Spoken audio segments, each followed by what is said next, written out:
Dito sa loob, dito sa loob, dito sa loob, dito sa loob, dito sa loob.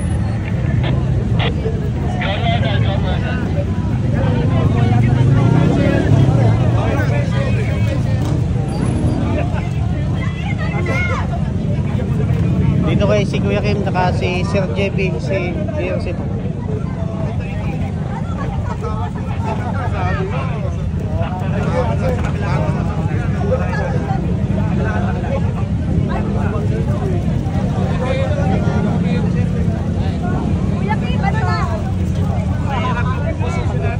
Daw daw. Hi guys. Nakikita tayo sa Darna, lilipad ka na ba? mamaya po, yun tayo ng bato. Ano? Lulunok tayo ng bato mamaya. Dito si Darna. Sabagin natin.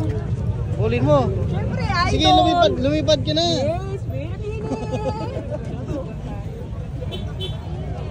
Talaga, ang Darna. Uy, kilain ko ah.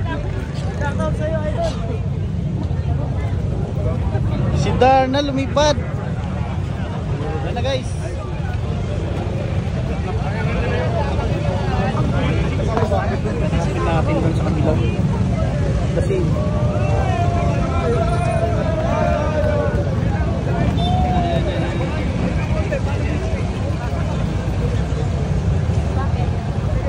Kuyakin. Nagpapasalamat ako sa riding community sa pagsama sa Marilaki Safe Ride Again. Siyempre, papasalamat din ako sa mga government agencies sa sumuporta. Unang-unang ating LTON, si Asset Igor Mendoza, kasama po natin. Mismo, si Commission Director Raquel Paragon ng Rizal. Siyempre, si Kuya Kim, kasama rin po natin. At ang iba't ibang heads sa motorcycle organizations. Wala po tayong particular group, no? It's an open invitation to everyone. Kaya nga, natutuwa ako sa response. Salamat sa line movement. Gusto nyo about time na magkaroon na talaga ng awareness na ang Marilaki ay talagang napakaganda dapat ay maging discipline zone kasi sayang yung turismo. This is the #1 tourist destination of Rizal. No? Ang daming mga ganun na coffee shops, mga restaurant, Sierra Madre, diba? Andito mga pamilya, nakamotor, pag-mountains.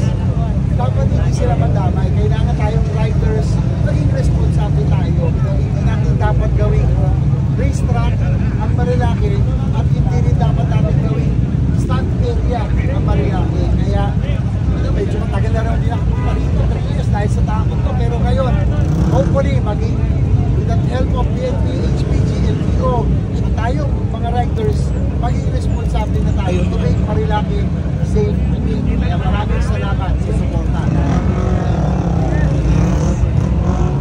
Sige, para may asino. Sila Kuya Kim, sila Asek.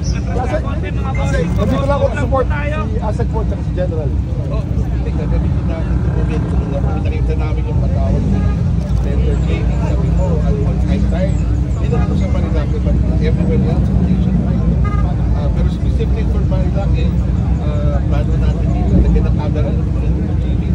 Sa programa ang MT, yung Motor Vehicle Regulation and Enforcement System, which involve technology, kahit naman yung camera to, kahit kami, kumandang to, para mabantayan natin yung magagandang vehicle dito sa Marilaki.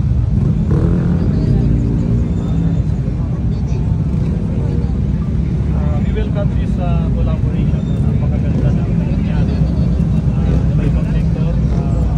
Since day one na nag-deploy tayo ng mga ang dami na pong natuwang ang Rizal PNP. Ang dami ng assets ng LTO, Highway Patrol, and the local government units po na Tanay, Baras, at Polo. Makikita natin dyan sa Marilaki. And yun nga, nagkaroon po kami ng mga coordinating conference, interagency, at may mga suggestions and recommendations po ang bawat isa. Lalong-lalo na po sa DPWH yung enhancement ng Marilaki.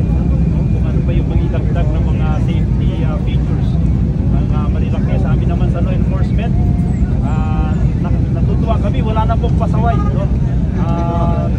Pagka meron pang magtangkang magpasaway, nandyan lahat ng agency ng gobyerno. Uli yung mga Superman, ha? Mga Superman. Yun lang po,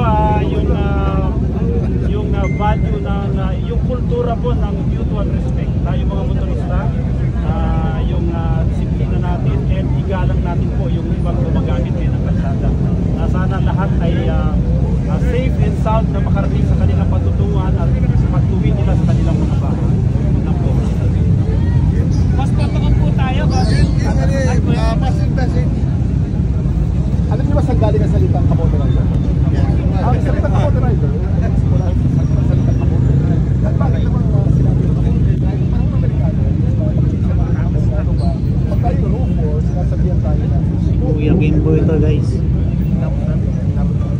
So di tayo nakatalikod po siya kasi ang kamote rider na si Kuya Kimbo.